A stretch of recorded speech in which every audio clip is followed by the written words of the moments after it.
Hey everyone, welcome back to my channel. My name is Kelly.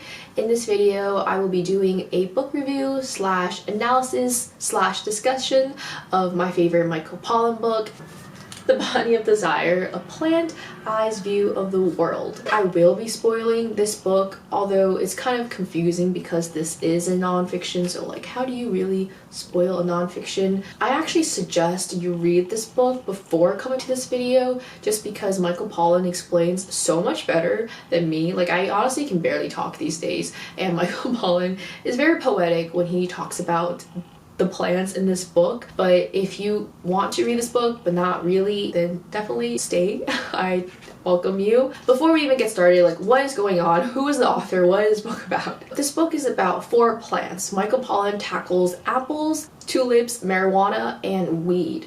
Michael Pollan's overall thesis is more so on the lines that we think we have power over plants.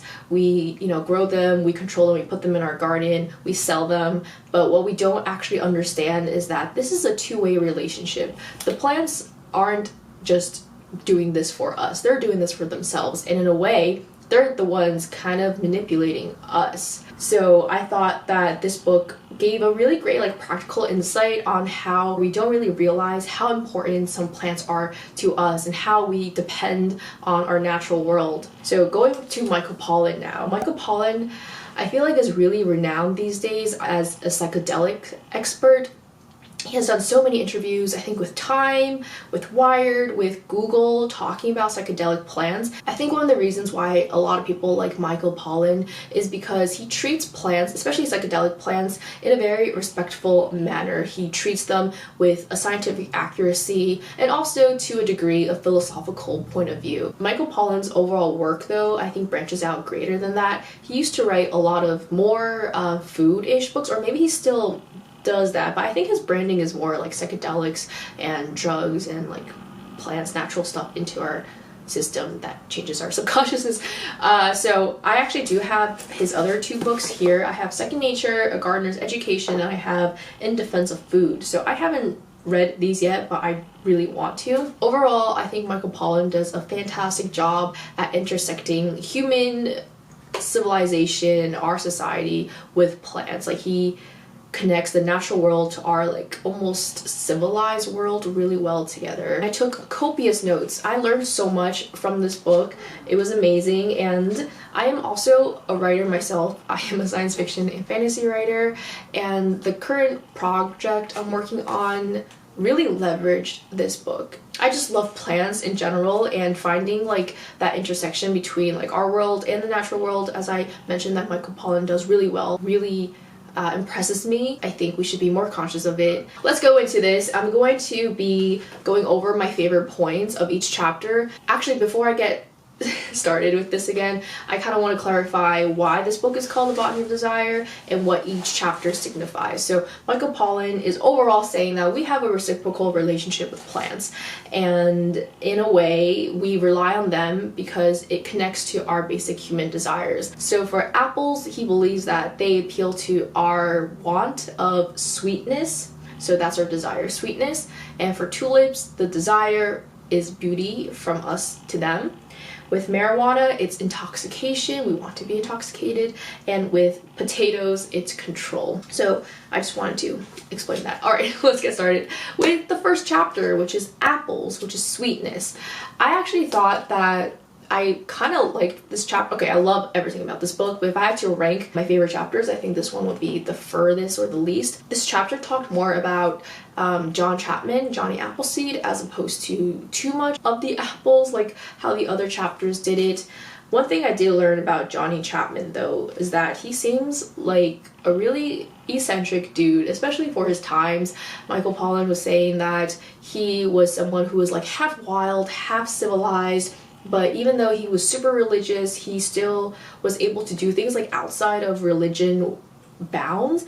And he was also really great with the indigenous people living on the land. He really respected plants the way they respected the plants too. So I thought his breadth of just things made him a very interesting person.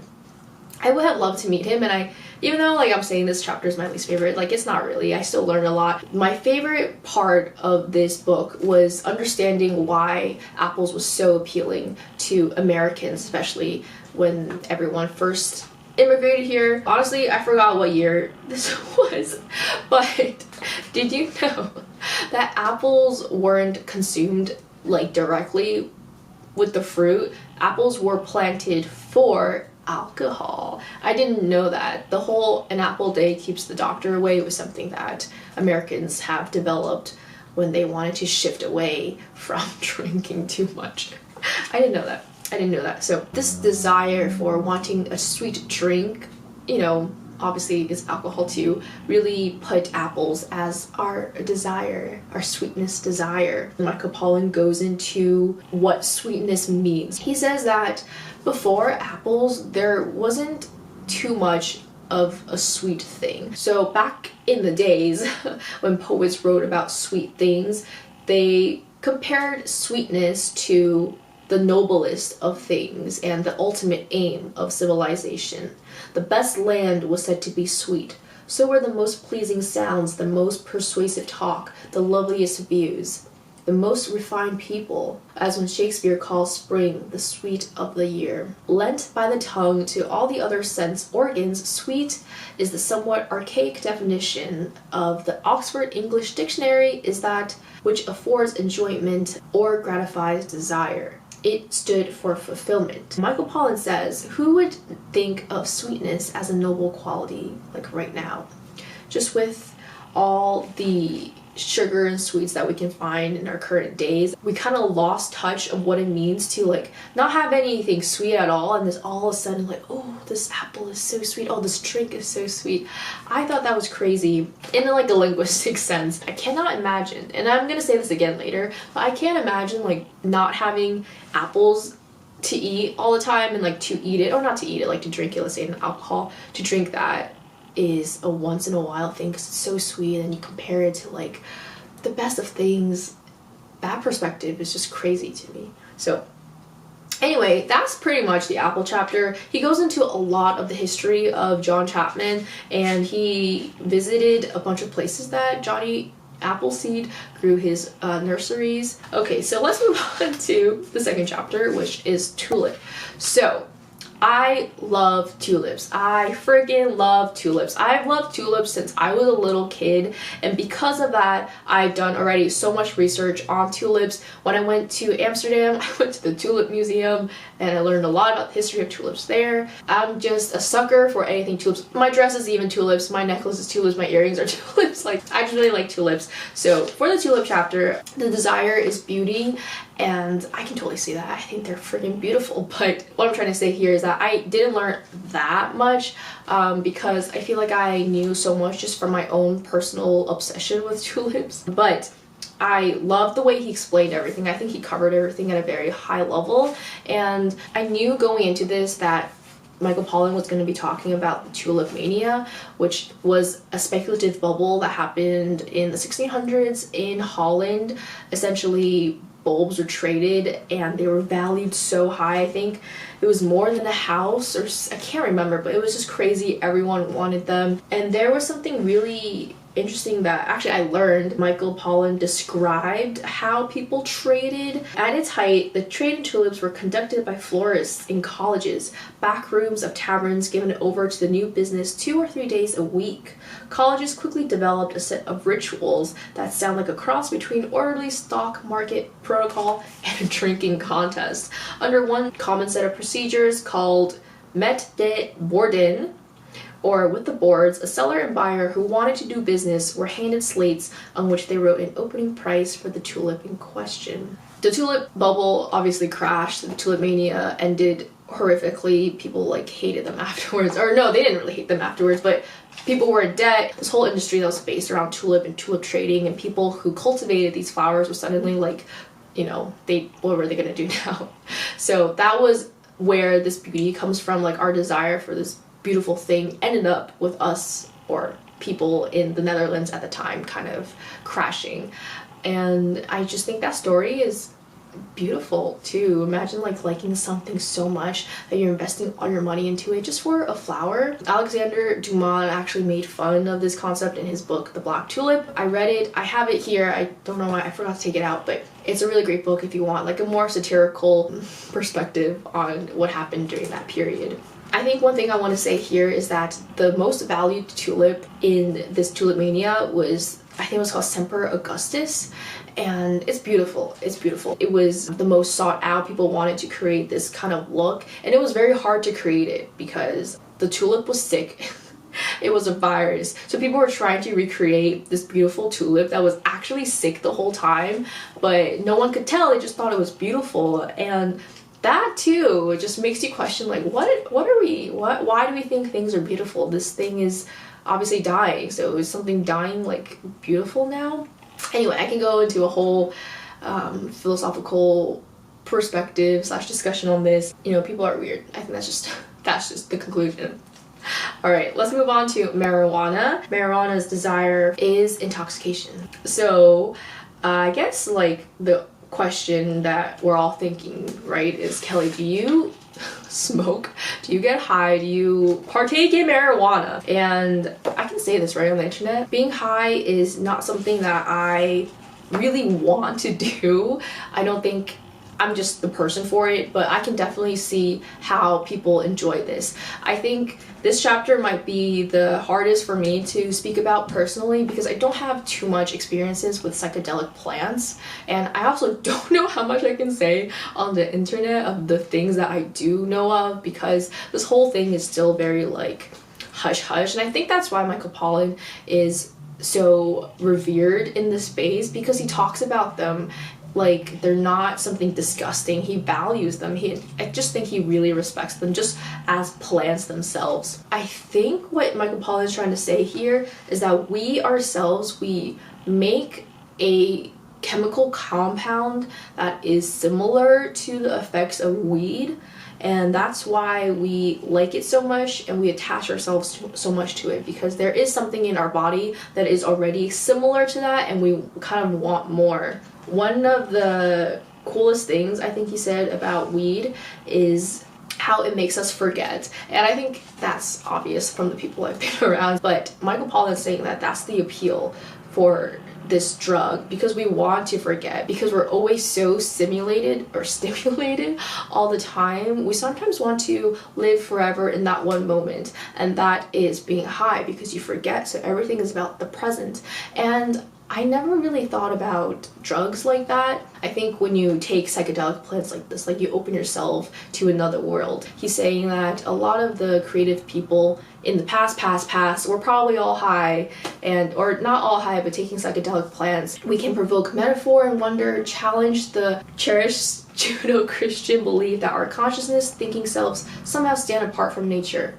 He's saying that plants with power to revise our thoughts have achieved a kind of transcendence. I don't think I personally like my subconscious being changed, but on like an intellectual level, I completely understand. And even as a creative person, like I am a creative person, I would say. I make videos, I write. I think it might help me with my writing too, but I haven't really gone there yet, and perhaps I should start doing so. Michael Pollan was saying he read Richard Dawkins' The Selfish Gene while high, and I was shook. Like, this guy must be intelligent, because I tried reading that like sober, and it took all my concentration to understand everything he's saying. And if you guys haven't read The Selfish Gene by Richard Dawkins, it's a very heavy book. It's almost like reading a textbook, and it talks about why genes kind of look after themselves and they only care about themselves. So it's a very like individualistic mindset. It's not like a group mentality that a lot of people seem to think what evolution is based off of.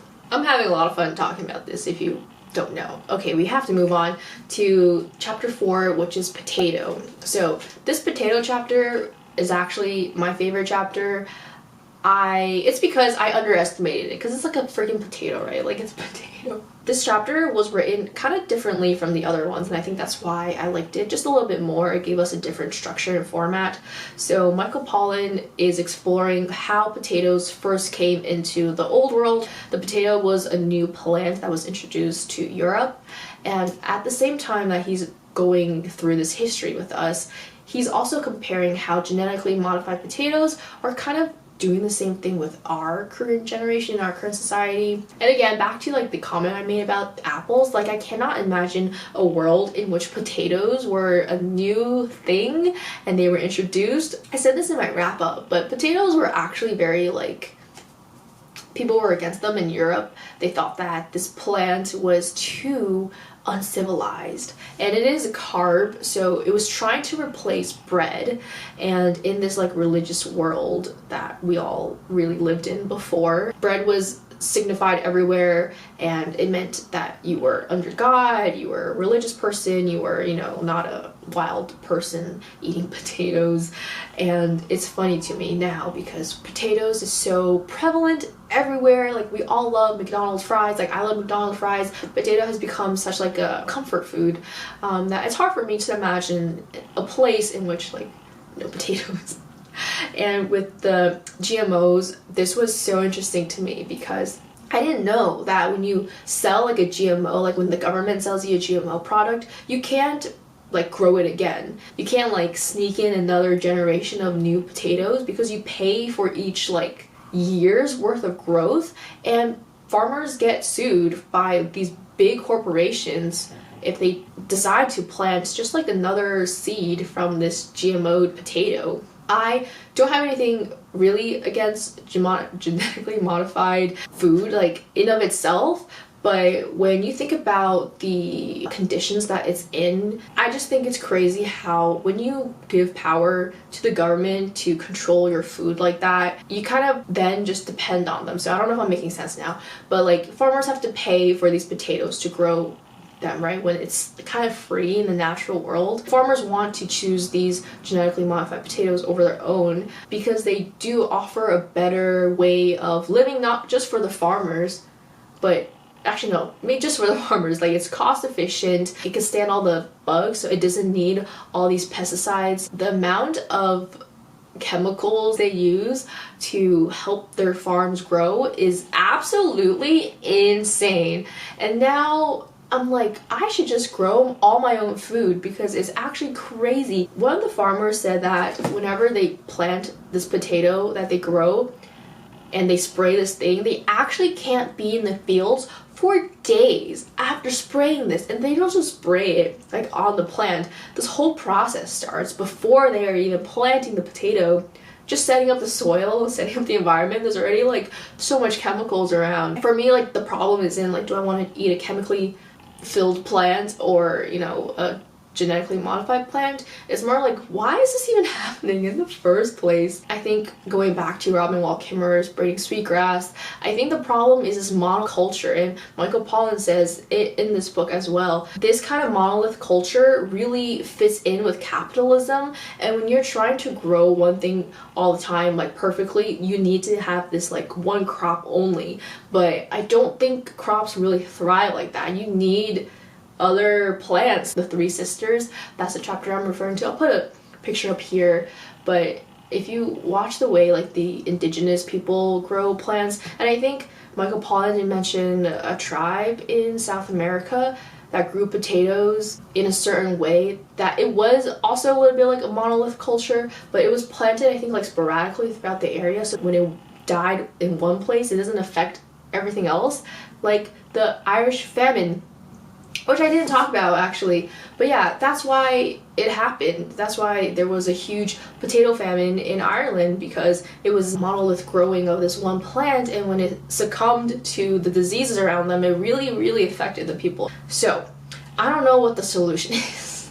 I don't know what the solution is for not having one plant dominate us like that. I personally just want to grow my own food, and I think this topic of like agriculture and farmers might come up in these two books, maybe in this one more. Alright, thank you so much for watching this video. Thank you so much for listening to me rant. I had a really fun time reading this book. This is definitely my favorite book I've read so far all year. If you guys like this video, please leave a comment of Let's do an apple. Is there a potato emoji? I don't even know if there's a potato emoji, but I used the tulip emoji in one of my past videos, so let's do an apple emoji. Thank you guys so much for watching this video. Please subscribe if you have not done so already. I post videos every Saturday. Alright, thank you guys so much. Bye!